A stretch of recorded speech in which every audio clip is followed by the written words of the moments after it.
대림절, 그래서 예수님의 탄생을 기다리는 대림절입니다. 성탄절은 우리의 구원을 위한 최고의 그런 구원의 역사이며 사건입니다. 오늘 이사야 예언도 예수님에 대한 것입니다. 오늘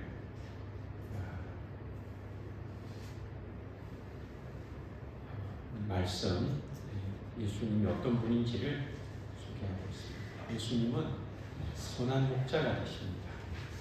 요한복음 10장 11절에 보면은 나는 선한 목자라. 선한 목자는 양들을 위하여 목숨을 버리거니와. 예수님은 선한 목자이시고 양들을 위해서 목숨을 버린다고 이렇게 말씀하고 있습니다. 목자는 양을 지키는 그런 존재입니다. 양에게 있어서 목자는 절대적으로 필요한 존재입니다. 그렇지만은 우리 예수님은 다른 목자들과 같이 목숨을 버려서 양들을 구원하는, 양들을 지키는 그런 목자가 되었어요. 많은 좋은 목자들이 있지만 그 좋은 목자들이 양들을 보호하고 양들을 먹이고 양들의 피로를 채워주시면은 양을 위해서 죽는 목자는 없습니다. 그러나 예수님은 특이하게도 선한 목자로서 양들을 위해서 목숨을 버리시는 분입니다. 양들을 위하여 고난받으시고 양들을 위하여 십자가를 지시고 그래서 양들을 구원해 주시는 목자가 우리 예수님입니다. 예수님이 우리 목자가 되시는 것이 감사한 이유는 이 목자, 선한 목자 예수님이 없으면 우리가 구원받지 못하기 때문입니다. 목자이신 예수님이 나의 주님인 것에 감사합니다. 옆 사람, 뒷사람이 예수님이 나의 목자이십니다. 지금 인사 나누겠습니다. 예수님이 나의 목자이십니다. 네. 예수님이 목자가 되심으로 예수님이 나를 구원으로 인도하십니다. 요한계시록 7장 16절의 말씀은 그들이 다시는 줄이지도 아니하며 목마르지도 아니하고 해나 아무 뜨거운 기운에 상하지도 아니하리니 주님이 약속해 주십니다. 줄이지도 않고 목마르지도 않고 해나 아무 뜨거운 기운에 상하지도 아니할 것이다. 예수님의 약속입니다. 주님이 그렇게 해주겠다라고 하는 그런 약속이 되겠습니다. 예수님이 약속을 우리에게 이루어 주실 것입니다. 대구에 가면은 동신교회라는 규모가 있는 교회가 있는데 그 대구 동신교회 원로 목사님께서 1974년에 군대에 있었대요. 그래서 그분의 간증인데 어느 군대 병원에서 이제 오랜 기간 동안에 입원을 했다고 합니다. 그래서 그 병원에 있던 그 군인 병원에 있던 청평이라고 있습니다.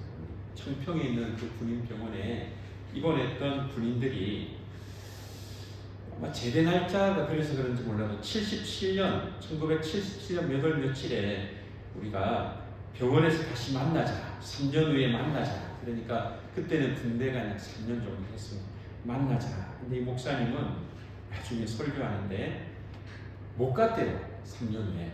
1974년에 입원했다가 77년 못 갔는데 이 목사님 설교 때 뭐라고 했는가 하면은 아마 아무도 안 왔을 거라고 그렇게 말합니다. 여러분 저희는 약속을 잘 지키는 성도님들이 되시기를 바랍니다. 목사님이 군대에서 했던 약속을 지키지를 못했다고. 아니 여러분 1977년이면 거의 몇 년만 있으면 40년 전인데 40년 전, 50년 전인가요? 한 50년 전인데 그때 약속 못 지켰다고 그거를 수천 명 교인들이 모인 설교 시간에 굳이 왜 말하는가? 약속을 못 지켰다고 그 말을 합니다. 그래서 약속을 잘 지키시기 바랍니다. 그리고 그 목사님이 간증 마지막에 이 말 하더라고요. 나는 약속 못 지켜도 우리 예수님은 약속 지킵니다. 할렐루야! 그 말 하더라고요. 아니 나도 77년도에 그 군대 병원에 못 갔는데 아무도 그 약속 못 지켰을 텐데 그럼 우리 예수님은 약속을 지키는 분입니다. 그 말 하는 거예요. 은혜가 되는 줄로 믿습니다. 우리는 약속 지키려고 약속 못 지킬 때가 있어요. 심지어 내가 그 약속을 했는지도 기억이 안 나는 수도 있어요. 그런데 중요한 건 뭐냐면 약속한 사람은 기억을 못 하는데 그 말을 들은 사람은 꼭 기억을 하는데 그게 문제다. 그런데 우리 예수님은 했던 약속은 반드시 지키시는 분이다 그 말입니다. 요한계시록 7장 17절에 이는 보좌 가운데 계신 어린 양이 그들의 목자가 되사 생명수 샘으로 인도하시고 하나님께서 그들의 눈에서 모든 눈물을 씻어주실 것입니다. 우리 예수님, 어린 양 예수님이 목자가 되셔서 생명수 샘으로 인도하시고 우리 하나님은 모든 사람들의 눈에 그 눈의 눈물을 씻어주는 것입니다. 우리 예수님이 약속을 지켜주실 줄로 믿습니다. 얼마나 우리가 이 땅 가운데 고난이 많습니까? 그러나 우리 눈의 눈물을 다 씻어주실 것이다. 우리는 그 약속을 믿습니다. 시편 23편 1절부터 3절에 여호와는 나의 목자시니 내게 부족함이 없으리로다. 그가 나를 푸른 풀밭에 누이시며 쉴만한 물가로 인도하시는도다. 내 영혼을 소생시키시고 자기 이름을 위하여 의의 길로 인도하시는도다. 다윗의 고백이 무엇인가 하면 여호와는 나의 목자시기 때문에 내게 부족함이 없다. 여러분 솔직한 말로 어렸을 때 아주 어렸을 때 그 어린이 청소년 때 부모님이 채워주지는 못했던 거 기억이 안 나시죠? 그죠? 여러분 어린 자녀들을 두신 여러분 예를 들어서 아이들이 10살이 되고 이제 20살이 넘어가면 괜찮은데 부모가 아이들에게 완전한 그런 이 여호와는 나의 목자시니 내게 부족함이 없으리로다 라는 이런 부모가 될 수 없어요. 우리 부모가 부족하였고 우리도 부모로서 부족하였지만은 우리 하나님 아버지는 여호와는 우리의 신실한 목자이신 줄로 믿습니다. 우리가 잘해주고 싶어요. 좋은 부모가 되고 싶고 심지어 저도 목회자로서 좋은 목회자가 되기를 기도하지만은 부족한 점이 한두 가지가 아닙니다. 여러분 분당에 가면은 우리나라 대표적인 분당의 우리 교회 이찬수 목사님도 이렇게 설교 때 자주 말을 합니다만은 그 교인이 얼마나 많습니까? 그러나 늘 설교할 때 하는 말이 나는 부족합니다. 그 말을 합니다. 부족합니다. 그게 사실입니다. 여러분 우리는 부족하지만 우리 하나님은 완전하신 분, 완전한 우리의 목자이신 줄로 믿습니다. 고백할 수밖에 없어요. 보면은 이것도 부족하고 저것도 부족하고 이것도 못하고 솔직한 말로 이것도 못하고 그런데 그럼 목회는 왜 안 하나? 주님의 명령이기 때문에 또 그렇다고 예배 끝나고 돌아가서 집에 가서 우리 목사님은 이것도 못하고 제가 겸손의 표현을 하는 말이지 여호와는 나의 목자시니 내게 부족함이 없는 줄로 믿습니다. 제가 부족하다는 게 아니라 우리 하나님이 예수님이 부족함이 없으시다 그 말을 하는 것입니다. 목자가 되시고 우리를 푸른 풀밭으로 쉴 만한 물가로 인도하신다 그 말입니다.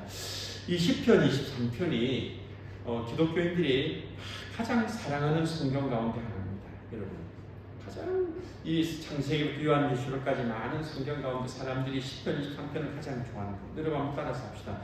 여호와는 나의 목자이십니다. 기억하십시오. 내가 사실은 내가 모든 사람들의 도움이 되는 사람이 되어야 되지만 사실 나도 힘의 한계가 있고 제가 이제 중학교 1학년 때인가 그때 기억이 나는데 그때 좀 충격을 받았어요. 그때 제가 중학교 1학년 때 안경을 처음 했거든요. 근데 부모님은 다 해주는 줄 알았는데 다 못한다는 말을 그때 들었는데 그게 어느 정도 충격이 됐어요. 여러분 우리가 형제들한테도 잘하고 싶고 교회도 하나님 앞에 충성하고 싶고 또 성도들은 구역 성도들은 그런데 우리의 능력에 한계가 있는 거예요. 그러나 우리 하나님은 능력에 한계가 없는 분인 줄로 믿습니다. 무한하신 능력을 가진 그 하나님께서 우리를 사랑해서 모든 성도를 정말 지금 73억의 모든 사람들의 아버지가 되신 하나님이시다. 그러니 우리 하나님은 나의 목자시다. 그 하나님을 믿고 살아가는 은혜가 우리에게 있기를 바랍니다. 그렇게 우리는 하나님을 나의 목자로 믿고 살아가야 되는 것입니다. 우리가 잘 아는 작전 이상의 모래 위의 발자국이라는 좀 긴 글을 제가 좀 읽어드리겠습니다. 여러분 다 내용 아실 거예요. 어느 날 나는 꿈을 꾸었습니다. 꿈속에서 나는 주님과 함께 바닷가를 거닐고 있었습니다. 하늘 위로는 내 인생 여러 순간들이 마치 영화의 한 장면처럼 지나가고 있었습니다. 나는 각 장면마다 두 사람의 발자국이 모래 위에 새겨져 있음을 발견하였습니다. 그중 하나는 나의 것이었고 다른 하나는 주님의 것이었습니다. 내 인생의 마지막 장면이 나와 주님에게서 사라지려는 순간, 나는 모래 위에 남겨진 발자국들을 뒤돌아보았습니다. 내 인생의 행로에서 여러 번 오직 한 사람의 발자국만 남겨져 있음을 발견하였습니다.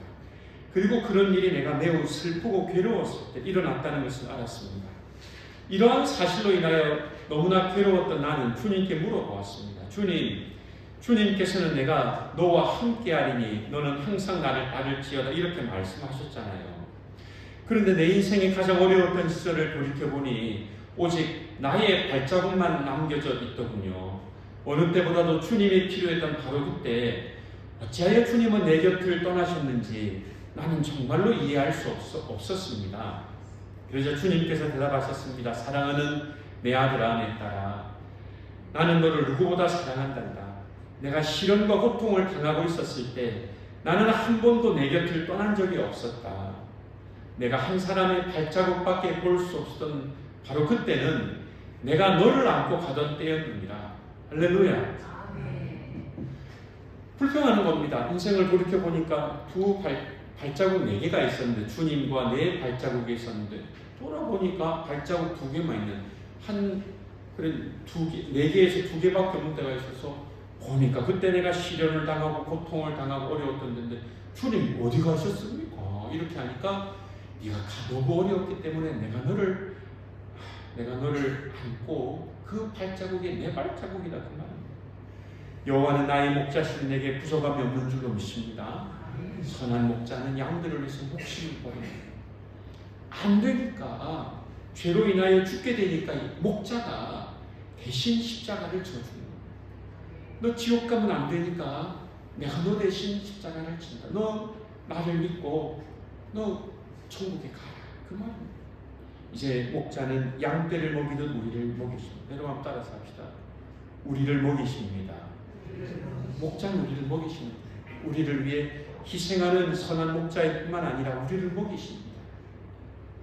이사야 40장 11절, 그는 목자같이 양떼를 먹이시며 어린 양을 그 팔로 모아 품에 안으시며 젖 먹이는 암컷들을 온순히 인도하시리로다. 먹이신다고 그렇게 말씀합니다. 여호와 하나님, 우리 예수님이 우리를 먹이십니다. 시편 23편에도 이렇게 푸른 풀밭으로 인도하신다고 했어요. 이사야 40장 11절에 주님께서 양들을 팔로 모아 품에 안으십니다. 먹이실 뿐만 아니라 품에 안으신다, 그런 말씀드리겠습니다. 요한복음 10장 14절, 나는 선한 목자라. 나는 내 양을 알고 양도 나를 아는 것입니다. 자, 여러분, 예수님이 나를 알고 계십니다. 나를 알고 계신다고 말씀하십니다. 주님이 나를 아는 것이 얼마나 감사합니까? 예수님은 하나님이십니다. 삼위일체 가운데 성부, 성자, 성령, 성부 여호와 하나님, 성부 하나님, 이위 하나님, 성자 예수님, 성령님, 한 하나님이 삼위로 존재하시는 것이 삼위일체인데 예수님은 하나님입니다. 그러므로 전지전능하시고 우리를 알고 계십니다. 주님이 나를 알고 계신 줄로 믿습니다. 여러분, 우리는 심지어 자녀들이 어디에 있는지 몰라요. 그러나 우리 예수님은 나뿐만 아니라 우리 자녀들 어디 있는지 다 아세요. 알고 구원해 주신다, 도와주신다, 그 말입니다. 시편 121편 3절 4절에 여호와께서 너를 실족하지 아니하게 하시며 너를 지키시는 이가 졸지 아니하시리로다. 이스라엘을 지키시는 이는 졸지도 아니하시고 주무시도 아니하시리로다. 우리를 아시는 우리 예수님이 우리를 지키시고 주무시지도 않고 졸지도 아니하시는 우리 하나님이 우리를 지켜 보호하여 주는 것입니다. 그 주님이 나와 함께 계신 줄로 믿습니다. 내 안에 계시고 우리와 함께 계시고 우리를 보호해 주십니다. 여러분, 제가 겁이 참 많습니다. 제가 보기는 키도 크고 잘생겼죠. 이런 말 안 하겠습니다. 잘생겼다는 게 아니라 좀 듬직하게 보이지 않습니까? 어젯밤에 밖에 나가보니 어떤 청년 한 사람이 20분 동안 저 바깥에 있는 것을 보고 나왔다가 다시 올라갔다. 나오니까 또 있고, 교회는 안 들어오고, 어두컴컴한데 왜 있지? 또 보고. 밤잠을 못 잤어요, 제가. 겁이 많습니다. 그래서 우리 하나님, 우리를 지키시는 전능하신 분이신 줄로 믿습니다. 저를 믿고, 미안한데 말이, 저를 믿고 우리 가족들이 있다는 게 참 하나님의 은혜고, 저를 믿고 여러분 있는 게 여러분 믿음이 좋은 분들입니다. 여러분 저를 보지 마시고 하나님을 바라보시기를 바랍니다. 저 겁이 많아요. 이거 교회를 하나님이 지켜주셔야 될 텐데, 지켜주셔야 될 텐데 이거 어떻게 하나. 여러분 하나님이 살아계신 줄로 믿습니다. 졸지도 아니하시고 주무시도 아니하시는 하나님이 나의 하나님이다, 그 말이에요. 저는 이 교회를 못 지킵니다. 우리 성도님들 이 교회를 어떻게 지키나? 아예 그냥 처음부터 포기하십시오. 우리들이 이 교회를 지킬 수 없고 하나님이 우리 교회를, 읍천교회를 지켜주는 줄로 믿습니다. 처음부터 포기를 해야 돼요. 내가 지키겠다고 하는 그 생각부터 버려야 되는 거예요. 내 가정을 내가 지킨다? 불가능입니다. 아니 여러분, 어떻게 자녀들을 24시간 따라다니면서 못 따라다닙니다. 그러나 우리 하나님은, 우리 예수님은 자녀들과 함께 하신다, 그 말입니다. 누가복음 15장 4절에 너희 중에 어떤 사람이 양 100마리가 있는데 그 중에 하나를 잃으면 99마리를 들여 두고 그 잃은 것을 찾아내기까지 찾아다니지 아니하겠느냐. 예수님이 잃은 양의 비유를 말씀하시면서 양 100마리가 있는데 그 중에 한 마리를 잃으면 99마리를 들여 두고 그 잃은 것을 찾아내기까지 찾아다니지 아니하겠느냐. 이제 여러분 여기에서 우리가 그러면 99마리는 왜 놔두고 한 마리만 찾아다녔느냐, 꼭 그렇게 질문하는데, 여기서 예수님이 말을 하려고 하는 것은 한 마리 양이 귀중하다, 한 마리 양을 찾아 나선다, 그게 중요한 건데 그거는 생각 안 하고 99마리는 왜 안 지키느냐. 그런데 여러분 우리 예수님이 다 지켜주시는 줄로 믿습니다. 그 길을 잃은 양 한 마리를 찾아 나서는 그 사랑이라면 99마리 왜 안 지켜주겠어요. 그래서 이 중동에서 오랫동안 살았던 성경학자, 어떤 성경학자가 중동에서 살아보니까 혼자 목자가 있는 게 아니라 가족들이 여러 명이 같이 나간다. 그러니까 자기가 중동에 살아보니까 염려할 거 없다. 99마리는 안전하기 때문에 누군가 지키고 있다. 이 성경에 그게 없는 거죠. 근데 꼭 성경 말씀은 안 보고 한 마리 찾으러 갔다니까 그 99마리는 누가 지키나 이렇게 하는데 다 주님이 지켜주시는 줄로 믿습니다. 염려하지 마십시오. 근데 1945년 2차 세계대전이 끝날 때 앤드류 로이라는 선교사가 중국에 남기로 했습니다. 이 신학 박사님인데 중국에 있는 장로교 신학교를 지키기로 했습니다. 그리고 1948년, 49년 국민당이 대만으로 쫓겨나가고 중국 공산당이 중국을 차지했습니다.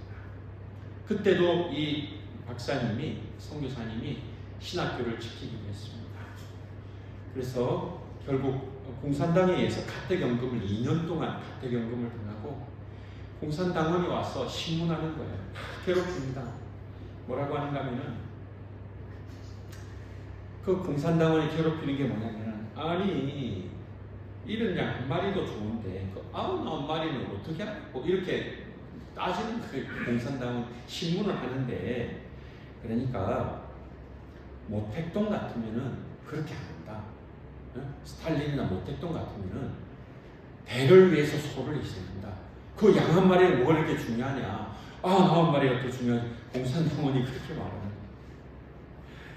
여러분, 그러니까 아주 고문하는 거예요. 성경을 가지고 2년 동안 이제 괴롭히다가 나중에 이제 추방해서 외국으로 나가게 됩니다. 그런 생각을 가지고 공산당들은 스탈린, 히틀러 공산당은 아니지만 히틀러, 모택동 선을 위해서 대를 위해서 손을 희생한다. 그래서 여러분 2차 세계대전에 5천만 명이 죽은 거예요. 많은 소련 사람, 많은 독일 사람, 많은 사람이 죽었어요. 그러나 우리 목자는 한 마리 잃어버린 양을 찾아 나서는 우리 예수님, 사랑의 주님이신 줄로 믿습니다. 여러분이 누가복음 15장 이렇게 15장 4절 아까 읽었습니다. 이 말씀이 왜 예수님의 말씀했는가 하면 예수님이 모든 세리와 죄인들에게 말씀을 전했습니다. 그러니까 바리새인 서기관들이 예수님이 죄인을 영접하고 음식을 같이 먹는다고 비난했습니다.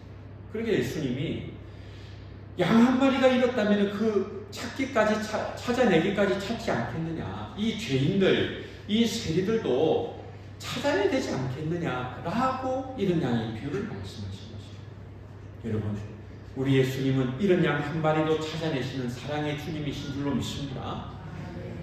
자, 이제 여러분, 우리가 조기 축구하는 분들이 있는데 아무리 여러분 매일 조기 축구를 해도요, 손흥민처럼 축구할 수는 없는 겁니다. 배드민턴 동호회 가도 여러분 안세영이라는 젊은 이제 선수 이름을 아실지 모르겠는데 아무리 배드민턴 동호회 가서 쳐도 안세영처럼 배드민턴을 할 수가 없어요. 우리가 아무리 신앙생활해도 주기철 목사님 따라갈 수가 없어요. 아무리 열심히 믿어도 순교했던 그 손양원 목사님 따라갈 수는 없는데 손양원 목사님이 기도했습니다. 어떤 기도문가 하면 좀 길지만은 제가 읽어드리겠습니다. 주여 에아몬을 사랑하게 해 주옵소서. 주여 에아몬을 참으로 사랑할 수 있게 하옵소서. 주님께서 사랑하신 같이 사랑하게 하옵소서. 나의 부모와 형제 처자보다 에아몬을 더 사랑하게 하옵소서. 내 몸이 이제 그 에아몬은 나환자촌입니다. 그 교회입니다. 저들과 같이 추한 지경에 빠질지라도 사랑하게 하옵소서. 만약 배반을 당하여도 사랑하게 하옵소서. 사람을 위하여 사랑하는 사랑이 되지 않게 하옵소서. 오직 주를 위한 사랑이 되게 하옵소서. 그러나 주님보다는 더 사랑하지 않게 하옵소서. 나의 남은 생이 며칠일지 몇 년일지 알지 못하나 온 마음을 다하여 사랑하게 하옵소서. 할렐루야. 정말 간절히 사랑하게 해달라고 기도합니다. 오늘 우리는 이런 양을 찾아 나서는 그 예수님의 사랑을 우리가 배울 수 있어야 되는 것입니다. 누가복음 15장 5절, 예수께서 그곳에 이르사 쳐다보시고 이르시되 삭개오야 속히 내려오라. 내가 오늘 내 집에 유하여야 하겠다 하시니. 예수님이 모든 것 다 안다 그랬죠. 여리고라는 도시가 있습니다. 여리고의 세리장이 삭개오입니다. 이 삭개오는 세리장이기 때문에 물질적으로는 풍요로웠습니다. 그러나 사람들에게 멸시당하고 친구가 없는 사람이었습니다. 그래서 자기가 소문을 들었는데 예수님은 세리와 죄인들의 친구더라. 자기 세리니까 세리와 죄인의 친구라고 하니까 그 예수님을 보고 싶어서 예수님이 지나가는 길에 가니까 앞에 사람들이 많고 자기가 키가 작기 때문에 예수님을 볼 수가 없어서 옛날에 뽕나무라고 그랬어요. 돌 무화과 나무 위에, 개역개정에 돌 무화과 나무 위에 올라가서 예수님을 보려고 했는데, 여러분 한번 생각해 보세요. 자, 예를 들어서 대통령이 이제 요즘 대통령이 여기 안 옵니다, 여러분. 옛날에 월성구치동 양남면 대통령 안 옵니다. 온다고 치고 대통령이 지나가는데 제가 읍천교 앞에 있으면은 대통령이 지나가면서 김일국 목사님 절대 그런 말 안 합니다. 대통령이 좀 몰라요.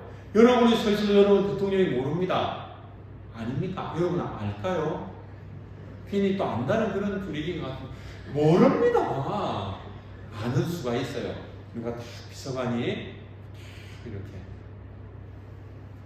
예수님이 지나갑니다. 많은 삭개오가 사람들이 많아서 나무 위에 올라갔다 그랬잖아요. 그런데 예수님 올라가는데 수없이 많은 사람인데 저기 돌 무화과 나무 위에 있는 삭개오를 보면서 삭개오야! 놀랐습니까? 아니, 이 정도 해야 놀라잖아요. 아니, 좀 더 한 10배는 크게 해야 되는데. 삭개오야 내려오느라고 했어요. 삭개오야 속히 내려오라. 내가 오늘 내 집에 유하여야 하겠다. 삭개오가 심장마비 걸리지 않았을까요? 아니, 나는 예수님이 지나간다는 소식을 듣고 예수님 만나려고 와서 하는 사람들 임파간 돈을 보니까 저분이 예수님인가 보다 생각했는데 예수님이 내 이름을 어떻게 아시고 삭개오야 이렇게 불러주니까 예수님은 하나님이라고 그랬잖아요. 전지전능하신 분이신 줄로 믿습니다. 예수님이 삭개오를 보고 뜨거운 사랑으로 네가 날 보려고 올라갔느냐? 내가 널 안다. 내가 널 구원하려고 온 거야. 그렇게 말은 안 했지만 예수님은 그 삭개오를 구원하기 위해서 오신 것입니다. 예수님의 사랑입니다. 그 놀라운 사랑입니다.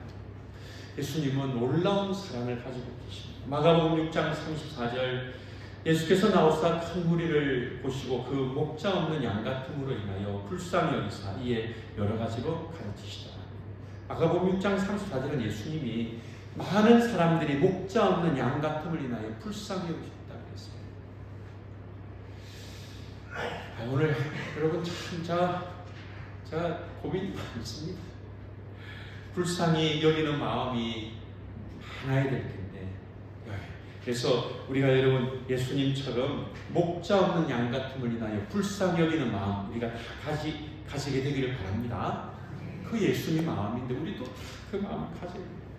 그 마음을 가지고 어떻게 하셨는가? 마가복음 6장 41절에 예수께서 떡 5개와 물고기 2마리를 가지 산으로 우러러 축사하시고 떡을 떼어 제자들에게 주어 사람들에게 나누어 주게 하시고 또 물고기 2마리도 모든 사람에게 나누어 주시니, 여러분 5,000명의 사람들이 있는데, 여러분 이 5,000명은 그 당시에는 미안하지만은 여자들은 숫자를 1명, 2명 세는데 포함이 안 돼요. 아이들도 포함 안 됩니다. 13살 남자아이부터 13살 이상만 합니다. 이스라엘 성인식을 만 13세 남자아이니까, 그러니까 12살까지의 남자아이들 빼고 그 다음에 모든 여자들은 다 뺀 숫자가 5,000명. 좀 숫자가 많습니다. 10,000명 이상 될 거예요. 예수님이 말씀을 전하는데 식사 때가 되었는데 그 많은 사람들이 먹을 것도 없는데 배고플 텐데 목자 없는 양같이 있는 그들을 보면서 목자이신 예수님이 너무나 불쌍한 거예요. 그래서 제자들에게 너희가 먹을 것을 주라고 하니까 여기는 돈이 있어도 200데나리온의 돈이 있어도 살 수 없습니다라고 하니까 한 제자 안드레가 아이가 가진 도시락을 가져옵니다. 보리떡 5개, 물고기 2마리를 가져옵니다. 예수님이 하늘을 우러러 축사하십니다. 기도하시고 제자들에게 떼어주라고 합니다. 그랬더니 보리떡 5개, 물고기 2마리가 5,000명이 먹고 12강주리가 남는 기적이 일어난 줄로 믿습니다.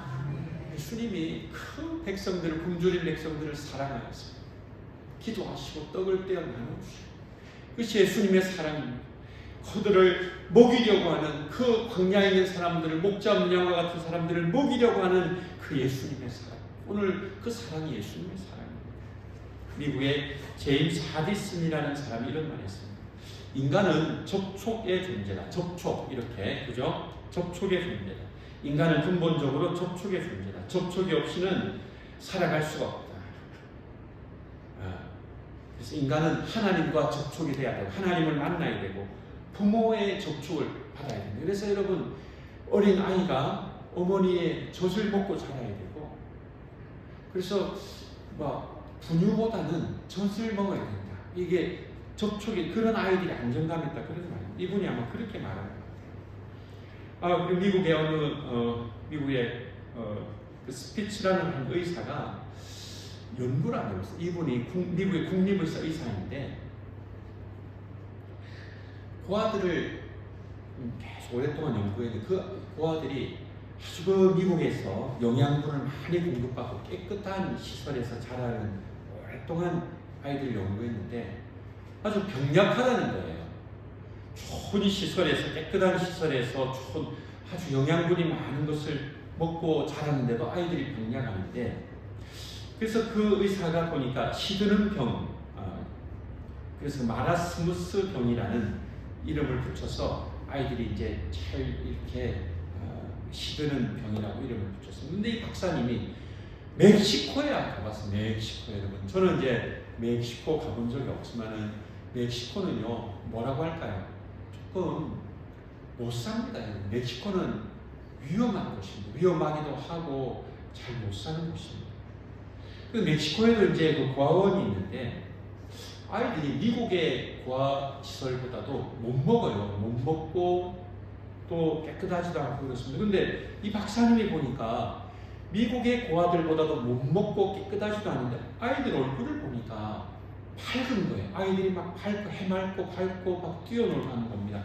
보니까 그 동네 아줌마들이, 엄마들이 자기 애들도 키우지만은 자주 그 고아원에 와서 고아들을 안아주고 고아들하고 놀아주고 이렇게 하니까 그 고아들이 여러 아주머니들을 만나면서 반가워가지고 그렇게 먹지도 못하고 깨끗하지도 않은데 미국의 고아들보다 훨씬 행복하게 살아요. 그래서 이것이 인간이란 잘 먹는 것도 중요하고 위생도 중요하지만 사랑이 필요하다. 이렇게 접촉이 돼서 악수도 하고 안기도 하고 부모가 안아주는 것처럼 그 아주머니들이 안아도 주고 같이 놀아주고 이야기도 하고. 여러분, 우리에게는 사랑이 필요한 줄로 믿습니다. 우리는 예수님의 사랑이 필요합니다.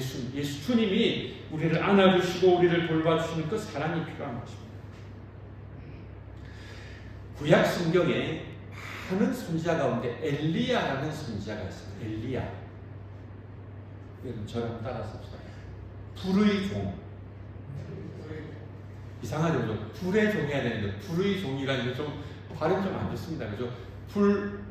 하여튼 불 같은 종이다 그 말입니다. 파이어. 네? 그죠? 영어를 희한하게 발음하는데 그죠? 불의 종. 이게 무슨 말인가 하면은 갑자기 나타나서 내 말이 없으면 수년 동안 비도 이슬도 내리지 않을 것이다. 우루가 없을 것이다. 정말 하나님이 엘리야에게 말한 그때로부터 3년 반을 비가 왔다가 이제 나타나서 갈멜산에 바알 선지자, 아세라 선지자를 모으라. 합치면 850명입니다. 바알과 아세라 선지자 850명.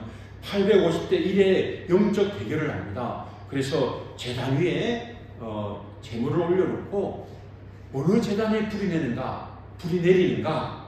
그래서 기도를 했는데 바알과 아세라 선지자들 합쳐서 850명은 아무리 바알 우상을 부르고 아세라 우상을 불러도 불이 안 내립니다. 심지어 칼을 가지고 자해를 하면서 우상을 불러도 우상은 여러분 죽어있는 존재. 불이 안 돼요. 그러나 여호와 하나님께 기도할 때 하나님이 엘리야의 제단에 불을 주신 줄로 믿습니다. 불의 종입니다. 불의 종. 발음 약합니다. 제단에 불이 내리니까 하나님이 그 기도를 들으시고 불을 내리는 그런 종이다. 그 말이 얼마나 능력이 많습니까? 여러분 850명하고 한 명이 어떻게 싸웁니까? 그러나 믿음이 있어서 850대 1의 전투에서도 싸우고 이제 기송강에 가서 이제 거짓 신자들을 다 처단합니다. 그랬는데 이 말을 아합이라는 악한 왕의 부인 이세벨이 듣고 내일 이맘때까지 내가 엘리야를 죽이지 않으면은 내가 꼭 죽이겠다. 내가 죽이지 않으면 내 신 앞에서 내가 어떻게 안 된다 이런 식으로 해서 반드시 죽이겠다. 이렇게 말을 듣고 도망을 쳤어요. 그래서 갈멜산에서 부엘세바까지 우리로 알면은 서울에서 대전까지 거리가 얼마나 되는지 모르죠. 한 200km 정도 될 겁니다. 그 거리를 종을 데리고 도망을 칩니다. 그 불의 종이 여자 한 명이 날 죽이겠다고 하니까 겁이 나서 도망을 치는데 이해가 안 되는 거예요. 우리 옆에 사람에게 당신에게 하나님이 필요합니다. 우리 같이 인사 나누겠습니다. 당신에게 하나님이 필요합니다. 우리 한번 합시다. 당신에게 하나님이 필요합니다. 여러분이 불의 종이 850대 1의 전쟁에서 이겼는데 여자 한 사람이 날 죽이겠다고 하니까 내가 어떤 사람인데 내가 850명도 물리쳤는데 여자 한 명 때문에 나는 겁이 없다 이렇게 해야 되는데 겁이 나가지고 종 한 명을 데리고 부엘세바까지 도망을 치는데 깜짝 놀랄 일입니다. 저 여러분에게 하나님의 사랑이 필요합니다. 우리에게는 하나님이 필요합니다. 할렐루야. 그런데 우리 옆에 사람을 도와주십시오. 얼마나 불쌍한지 몰라요. 같이 살고 있는 여러분 자녀들, 같이 살고 있는 사람들, 우리 성도들 여러분 예배 끝나고 밥을 먹을 텐데 앞에 사람 보면 말하면서 아이고 불쌍한 집사님 그러면 안 되고요. 그러면은 안 되고 마음속으로 내가 집사님 위해서 기도하겠습니다. 여러분 기도해 주시기 바랍니다. 불쌍하다는 기분이 아니에요. 그러나 얼마나 불쌍합니까? 이 엘리야 불의 종인데 여자 말 한마디 듣고 200km를 도망치는 그런 연약한 존재다 이 말입니다. 우리 인간이 그런 연약한 존재. 여러분 저도 여러분도 다 연약합니다. 그러므로 우리에게 주님의 사랑이 필요한 줄로 믿습니다. 이렇게 연약해요, 엘리야도요. 그런데 그 로뎀나무 아래서 차마 죽지는 못하고 주여 죽여주십시오. 족합니다. 기도합니다. 주님 저를 죽여주십시오. 근데 하나님이 천사를 보내서 숯불에 구운 떡과 한 병 물로 이제 위로해 주십니다. 숯불에 구운 떡을 주시고 이 물을 마시게 합니다. 그리고 위로해 주십니다. 여러분, 우리 하나님은 우리를 사랑하시고 우리를 위로해 주시고 우리를 먹여주시는 주님이신 줄로 믿습니다. 그 먼 길을 왔으니 얼마나 배고프겠어요. 목도 마르고. 그러니까 따뜻하게 천사를 통해서 안아주시고 힘을 주시고 그리고 다시 하나님의 산 호렙으로 보내서 거기서 하나님이 만나주시고 새로운 사명을 주십니다. 시편 103편 8절에 여호와는 긍휼이 많으시고 은혜로우시며 노하기를 더디하시고 인자하심이 풍부하시도다. 여러분, 선한 목자 예수님은 우리를 위해서 자기 목숨을 버리시고 또한 우리 목자 되신 우리 주님은 우리를 먹여주시는데 요한복음 6장 51절입니다. 나는 하늘에서 내려온 살아있는 떡이니 사람이 이 떡을 먹으면 영생하리라. 내가 줄 떡은 곧 세상의 생명을 위한 내 살이니라 하시니라. 사복음서 마태복음, 마가복음, 누가복음, 요한복음에 다 기록된 사건 가운데 하나가 오병이어의 기적입니다. 이 오병이어는 마태복음에도 마가복음에도 누가복음에도 요한복음에도 기록되었습니다. 제가 아까 마가복음 6장의 말씀을 전했는데 같은 사건이 요한복음 6장에 있는데 예수님이 먹을 것을 주셨어요. 오병이어의 기적을 행하셨습니다. 그리고 말씀입니다. 내가 줄 떡은 세상의 생명을 위한 내 살이다. 내가 보리떡 5개 물고기 2마리를 축사하고 5,000명에게 먹이고 12방주리가 남았지, 12바구니가 남았지만 진정한 양식은 나다. 내 살이다. 나를 먹는 자는 영생을 얻을 것이다. 할렐루야. 우리 예수님 어떻게 먹어요? 나를 믿는다 그 말입니다. 우리를 위해서 죽으시고 부활하신 피 흘리시고 살 찢기신 예수님을 믿으면 생명의 양식이 되는 예수님을 믿으면 우리가 구원을 얻게 되는 것입니다. 선한 목자는 우리를 위해 양식을 주실 뿐만 아니라 친히 자기를 희생하여 우리를 구원하신 주님이신 줄로 믿습니다. 우리가 하나님, 우리 예수님을 목자로 믿는다면 우리에게는 부족함이 없습니다. 목자는 양떼를 품 안으시기 때문에 선한 목자를 믿고 의지하는 우리들이 다 되시기를 바랍니다. 할렐루야.